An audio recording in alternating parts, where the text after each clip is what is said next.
नामस्मरण कीर्तन साधन पैसोपे जळतील पापे जन्मांतरीची नामस्मरण कीर्तन साधन पैसोपे जळतील पापे जन्मांतरीची नामस्मरण इतकं साधं सोपं आहे की आधी आपल्या भगवंतापर्यंत पोहोचता येतं, आपल्या देवापर्यंत पोहोचता येतं. दुसरी साधना अशी आहे की त्याला अंघोळ करावी लागते, हातपाय धुवून ठेवावं लागतं. ही विधी केल्याशिवाय त्याचं फळ आपल्याला मिळत नाही. तुम्ही म्हणाल की नामस्मरण इतकं साधं सोपं आहे, ह्याचं फळही साधं आहे, तर नाही.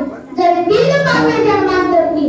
मग काय पाप म्हणजे काय पाहायचं?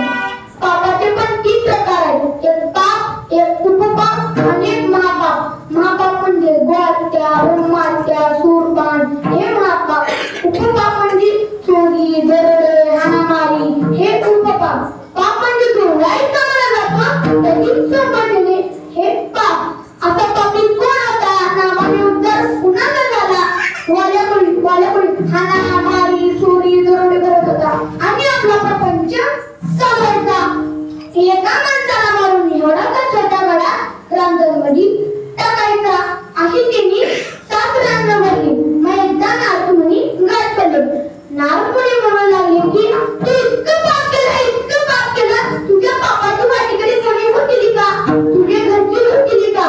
मग घरी जाऊन पत्नीला विचारतो की तू माझ्या पापाची वाटेकडे होतील का? पत्नी म्हणते की मी तुमच्या पापाची वाटेकडे होणार नाही. मग वाल्यापुरीला खूप पश्चाताप होतो आणि तो नारदमुनीकडे शरण जातो. नारदमुनीला म्हणतो की हे देवा, मला याच्यातून मुक्त व्हायचा मार्ग द्या. नारदमुनी म्हणू लागले की तू राम राम म्हण. तू वाल्यापुरी इतका पापी होता की त्याला राम राम म्हणता येईना. तो मारा मारा मारा सध्या देवाचे उलटे नाम घेऊ लागला.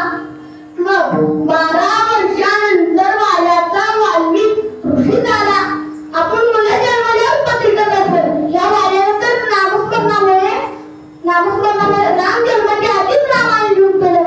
ओळ्याची कीर्ती वाढविली घेऊन केली रामायण राम आदी झाले.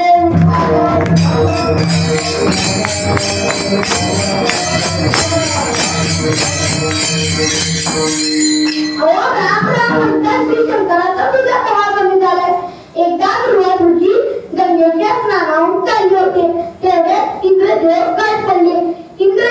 ध्रुवासूचीने इंद्रदेवाला हार घातला. तो हार अचानक हत्तीच्या पायाखाली आला. हत्तीच्या पायाखाली आल्यानंतर मग ध्रुवासूचीला वाटले की याला मुद्दामच हार घालायचा नव्हता. अशी समजून इंद्रदेवाला शाप दिला. म्हणू लागली की तुझ्या संपत्तीमुळे नष्ट झालाय, ती संपत्ती आता समुद्रात पडून जाईल. इंद्रदेवाची 14 प्रकारची संपत्ती समुद्रात पडाली. मग सगळे देव विष्णू परमात्म्याकडे गेले. विष्णू परमात्म्याला म्हणाले की देवा, ध्रुवासूचीच्या शापामुळे माझी संपत्ती समुद्रात बुडाली, मला कशी बाहेर काढायची? मग विष्णू परमात्मा म्हणाले की हे 14 प्रकारची जर संपत्ती बाहेर काढायची असेल तर आपल्याला समुद्र मंथन करावं लागेल. इंद्रदेव काय समुद्र मंथन? समुद्र मंथन, त्याशिवाय संपत्ती निघणार नाही. मग सगळ्या देवलोकांनी समुद्र मंथनाची तयारी केली आणि समुद्र मंथनाला सुरुवात झाली. एकीकडे राक्षस लोक, एकीकडे देवलोक आणि समुद्र मंथनाला सुरुवात झाली. मग समुद्र मंथन सुरू असताना मंत्राचे पर्वत खाली जाऊ लागला. मग विष्णू परमात्म्याने कासवाचं रूप घेऊन त्या पर्वताखाली गेले आणि पर्वताला आधार दिला आणि पुन्हा एकदा समुद्र मंथनाला सुरुवात झाली. मग 14 रत्नांपैकी पहिले रत्न हे विष निघाले. ते कोणीही गेला. मग श्री शंकरांनी ती विष प्राशन केली. त्यांचा निळा झाला.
हाहाकार मांडेल. मग विष्णू भगवानाने कासवात पोटात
आपल्या आश्रमात घेऊन गेले.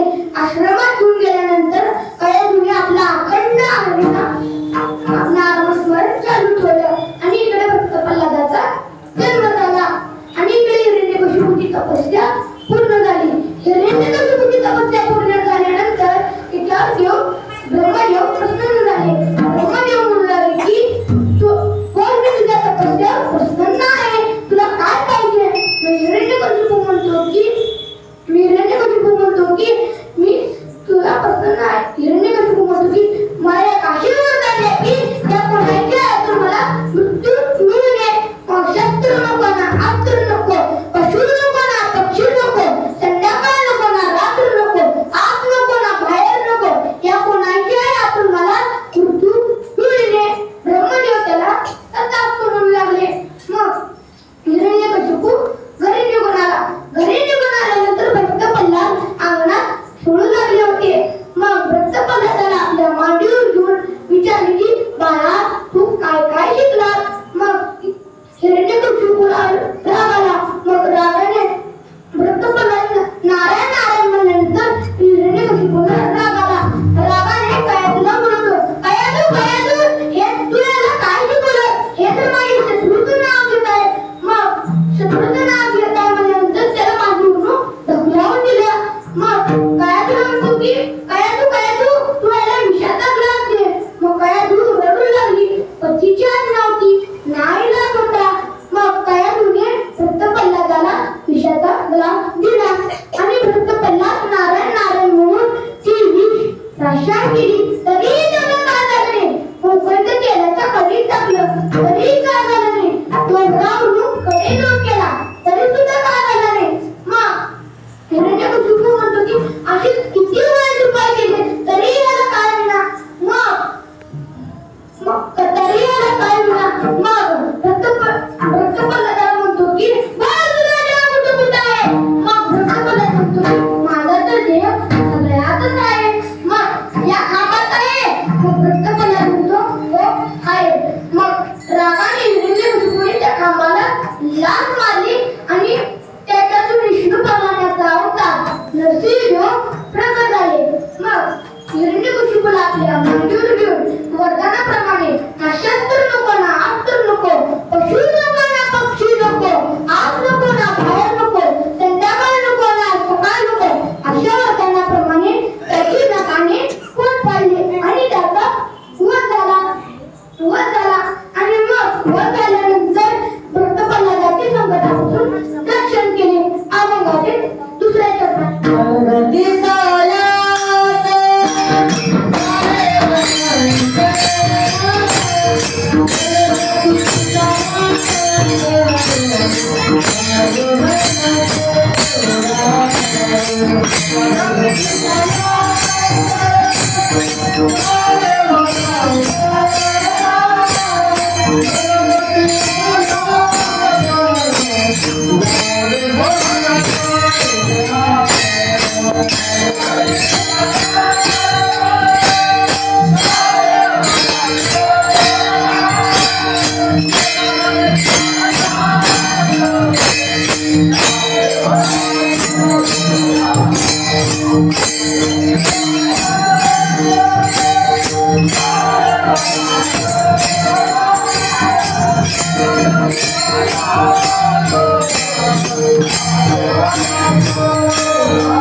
हरी विठ्ठल केशवा मंत्र जपावं सर्व काळ. तुकाराम महाराज नेहमी म्हणतात याच्याशिवाय दुसरं काहीही सोपं नाही आणि मी करणारही नाही असं तुकाराम महाराज म्हणतात.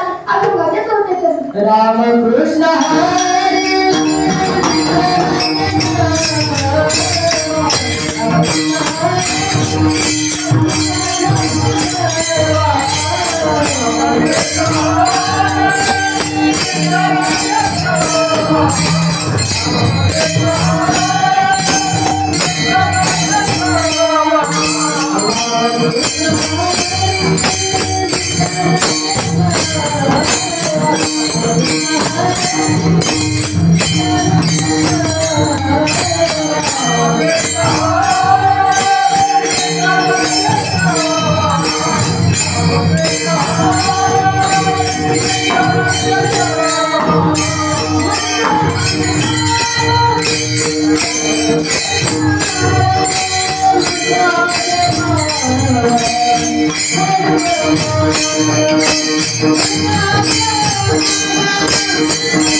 हरी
मंदिर साफ करायचं, त्यांच्या घराच्या बाजूलाच मंदिर होतं, ते साफ करायचं, स्वच्छ करायचं. लोक तिथे काय पण टाकून जात होते, म्हणून तो साफ करत होता. आणि दुसरा त्याच्या विरुद्ध होता. कधी नामस्मरण केला नाही, कधी कुठे सत्याला दान दिला नाही, कधी बाजूच्या मंदिरात पाय सुद्धा ठेवला नाही. मग याचं कल्याण कसं होणार? मग एक साधू गावात आले होते आणि मग सगळे माणसं त्यांच्या पाया पडायला निघाले. आणि मग हा मोठा भाऊही निघाला होता. मोठा भाऊ म्हणाला की चल आपण दोघं पाया पडून दर्शन घेऊन महाराजांचं. मग हा म्हणला की तुम्हीच करा ते सगळं, तुम्ही केलेलं पुण्य मला मिळतंय. मग हा गेला, मग साधूचे दर्शन घेतलं, साधूच्या बाजूला बसला. मग सगळे लोक पाया पडून ते चालले होते. आणि मग हा बाजूला बसल्यानंतर साधूचं लक्ष त्याच्याकडे गेलं. साधू म्हणाले की काय रे बाबा, तुला काय विचारत आहे का, काय अडचण आहे का कुठलं संकट आहे? आणि मग हा साधू मला तुम्हाला विचारत आहे. ही थोडी गर्दी शांत होऊ द्या. मग थोडी गर्दी शांत झाली. मग विचारले काय रे बाबा, तू विचारत आहे का तुला? मग साधू म्हणाले की बोल, तुला काय पाहिजे? मग हा मोठा म्हणाला की मला एक लहान भाऊ, तू कधीच नामस्मरण करत नाही, कधी आमच्या बाजूच्या मंदिरात पाय सुद्धा ठेवला नाही. मग याचं कल्याण कसं होणार? कधी एखाद्याची व्रत सुद्धा पकडत नाही, साधं आपलं नामस्मरण सुद्धा करत नाही, मग याचं कल्याण कसं होणार? आणि मग साधू महाराज म्हणू लागले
आणि मग स्वयंपाक केल्यानंतर मग राम म्हणलं की तुम्ही आता आणाला जावा. घरातला सगळा स्वयंपाक झालेला आहे. आणि मग घराला ती सगळं सगळं सडा रांगोळी घातली. मग सडा रांगोळी घातल्यानंतर हा मोठा मुलगी गेला आणाला दळणती घेऊन. मग वाजत गाजत कांडते ना.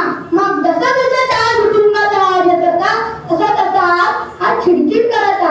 आला आला महाराजाला आता आमचं सगळं अन्न वाया जाणार आणि मग वाया जाणार. मग साधू मग जरा शांत झाला त्या कुटुंबाचा आवाज. मग त्यांची पायपूजा केली, त्यांना आसनावर बसवलं, सगळ्या पंक्त्या वाढून झाल्या. मग पंक्त्या वाढून झाल्यानंतर सगळ्यांची जेवण होऊ लागली. मग जेवण झाल्यानंतर हा उठला, अहो माझं गावाचं कल्याण. मग साधू महाराज म्हणले त्यांना मी बोलवा की मग साधू महाराज म्हणते मोठा भाऊ म्हणतो की बघा त्या खोलीत जाऊन बसल्या आणि मला म्हणले की त्या खोलीजवळ साधू महाराज गेल्याशिवाय मला कोणी बोलवायला येऊ नका आणि मी येणार नाही असे सांगितले. साधू महाराज म्हणाले की तुम्ही माझ्या शिष्यांना माझ्या ठिकाणी पोचवा, मी इकडे थोडे वेळ थांबतो. मग शिष्यांना पोचवायला गेला आणि मग साधू महाराजांनी बाहेरून कडी लावली आणि आतून पण कडी लावलेली होती. जसा जसा डाळ कुटुंबाचा आवाज शांत झाला तसा हा म्हणून की आता महाराज गेला, आता मी जातो बाहेर. मग कडी उघडली, मग दार उघडली नाही, बाहेर कडी लावलेली असती.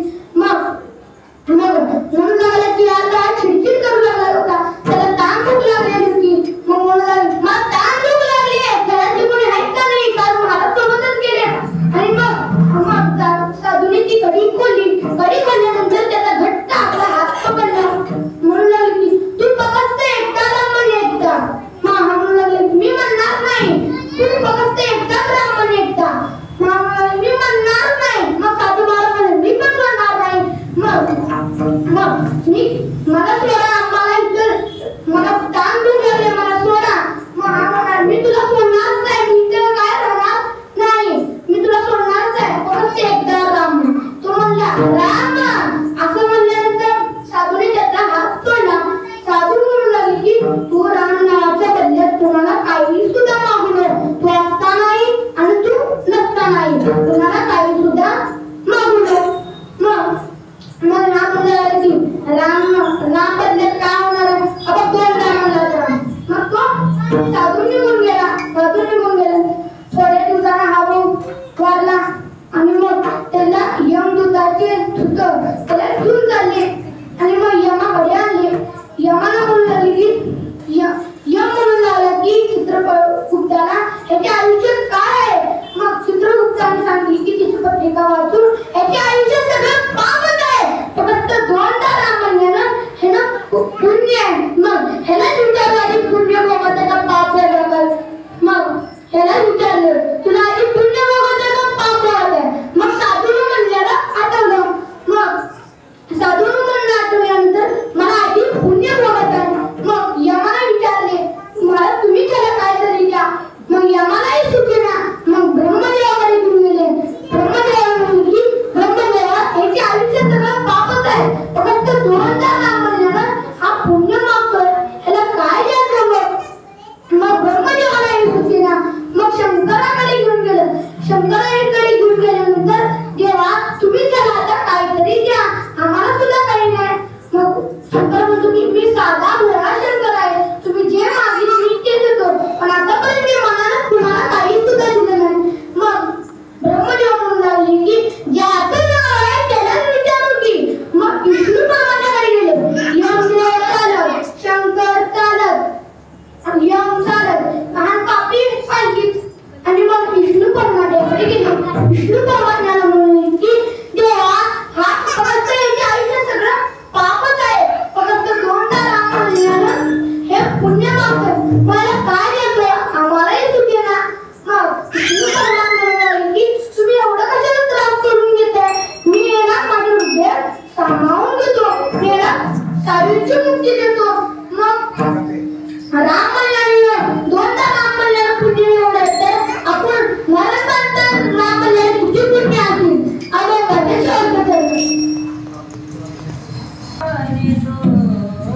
Thank you.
नामस्मरण कीर्तन साधन पायी स्वरूप गतील पाटे जन्मांतरी नरकी सायास जायवनांतरा सुखे तो गौरा नारायण ठाई तो बैठुणी करायच चित्त आवडी अनंत आळवावा नरकी सायास जायवनांतरा सुखे तो गौरा नारायण रामकृष्ण हरी विठ्ठल केशवा मंत्र जपावा सर्व काळ या विनाने कात साधन वातचे आन विठोबाचे नरकी सायास जावे वनांतरा सुखे तो गोरा नारायण तुका म्हणे सोपे हाय सर्व ओळी शहाणा तो ध्वनी घेतो हाती नरकी सायास जावे वनांतरा सुखे तो गोरा नारायण